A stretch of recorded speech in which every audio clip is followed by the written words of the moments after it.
What's up flappers, welcome back to another video. So today I have myself on screen here. As you can see, it's because a lot of the things we're going to be talking about is going to be about Genshin Impact's future things, events, whatever. It's going to come all in the future. And while I myself have been through one iteration, I guess from patch 1.0 to patch 2.0 and kind of somehow meandered my way through the filler patches, I want to give you guys a heads up, essentially kind of like a warning shot before we actually get into the actual patch fillers, as things are about to start to slow down drastically.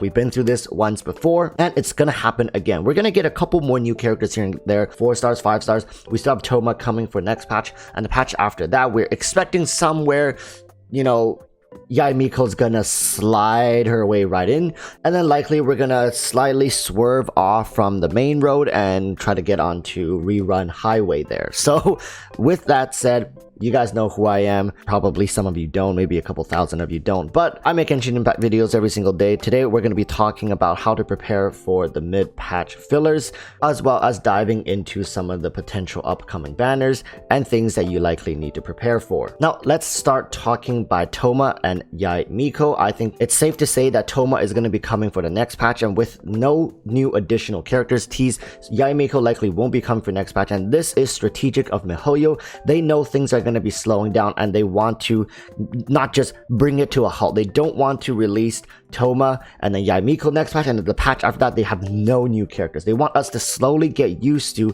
not having newer characters, especially for the newer players who just joined us either in patch 2.0 or slightly prior to patch 2.0. I'm not even talking about the players who joined in patch 2.1. But don't worry people, for players playing on the PC, next patch we're also going to be getting Aloy along with Toma, so it's kind of like a semi-new characters. Yes, I know a lot of people are not as excited for Aloy, but just understand that it's miHoYo's way of decelerating this process. A lot of people don't understand how dry it can get for Genshin Impact players during these mid patches. So that's between big patches such as 2.0, 3.0, 1.0, 2.0. You guys know what I'm saying? So as we approach the mid patch around maybe patch 2.3, 2.4, and of course 2.5, 6, 7, like how they did it for the previous patch, I think likely this time we might go more than 2.6. I think it was 1.6, 1.7 was patch 2.0. So looking at it like this, we may have either two options. A, we're going to be going all the way back to, I'd say, August next year to get the Dendro region, Sumeru, or likely we might get Sumeru a little earlier if we're going by the patch number. So if we're getting Sumeru at patch 2.7, that is around 5.5 patches away. So that's not an insanely long time, but just understand that miHoYo has their plans. How long they want the mid patches to be is up to them. And remember, before we get to Sumeru, just like how we got Dragonspine, we will be getting a small region release along with some newer characters here and there. Remember how Kazuha was the one who we got from Inazuma, as he was the catalyst that led us into Inazuma.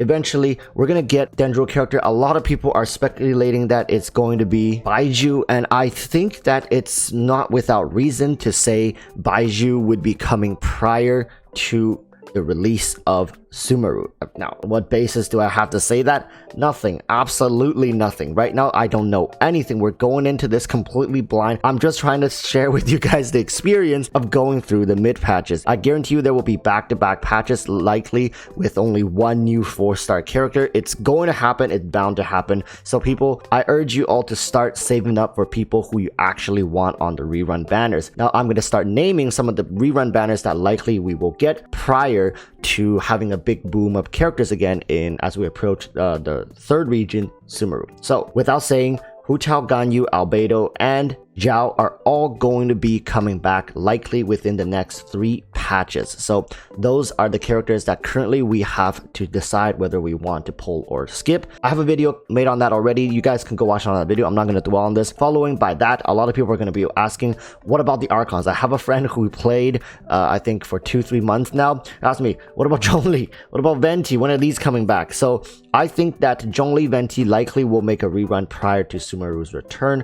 However, I don't know whether they're going to be coming in the near patches or further. The more likely chances are that they're going to be coming to the later patches, and they're going to be used as one of the tools to sustain hype or to once again build up hype as we get into Sumeru. I guess these Archons are definitely one of the ways miHoYo used to get people excited for a patch without actually having any new or sustainable content for that patch. Now, of course, a lot of people are also going to be asking, what about characters like Ayaka and Raiden Shogun, right? These characters likely will also make a return prior to the older Archons. Listen, people, as we get into the game more and more, there just will be characters that become more and more difficult to get. Sometimes if you come in at the wrong time, you're going to be waiting for a good half a year to maybe a year to get the character that you want. Let's say you really wanted Raiden Shogun and you start the game at the start of patch 2.2. Well, guess what? I really don't know what to say. There's going to be a chance for you to get her somewhere down the line, but that's how miHoYo makes you feel like you need these characters. And it's a very dangerous mindset. A lot of people, as we get into the mid patches, will pull just for the sake of pulling because there's nothing to do, and to keep themselves sustained and engaged with the game, they'll spend their hard saved primos, or they'll drop maybe $5, $10, like, hey, I've been playing this game for half a year, let me just spend a little bit of money, support the developers, and I'm gonna pull for new characters that I really like and I can build it up. There's nothing wrong with that if you like the characters, but a lot of these people burn out. Let me tell you, a lot of these players burn out in the mid patches, and especially for those who have gone through one iteration of this, you guys know exactly what is about to happen. This hasn't happened yet, but it's better to prepare yourself both physically and mentally rather than to get hit by it like a stray truck like we did last time, right? So expect things to slow down. Stories are going to be less. There's going to be more event-based patches.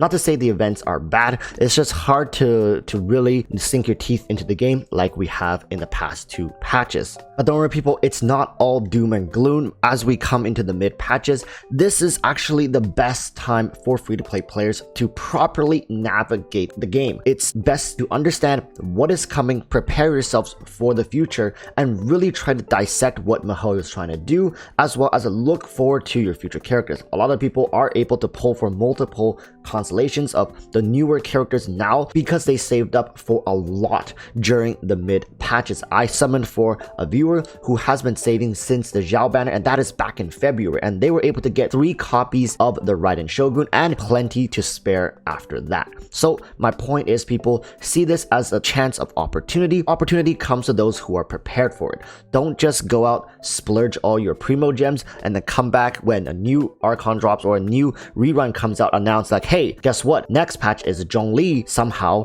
and you're like, oh crap, I'm kind of screwed. Mid patches are both good and bad.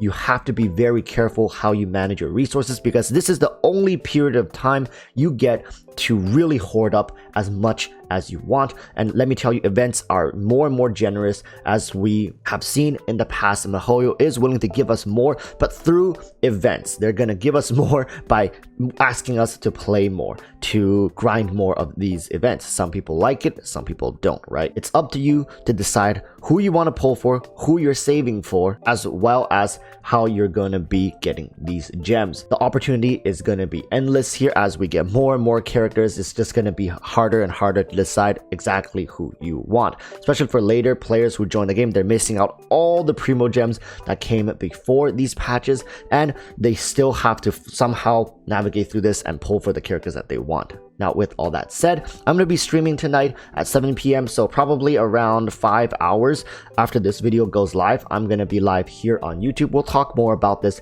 and we can have some fun. All right, with all that said, thank you guys for watching, and I'll see you guys at the live stream. Until then, stay safe and peace. Bye bye.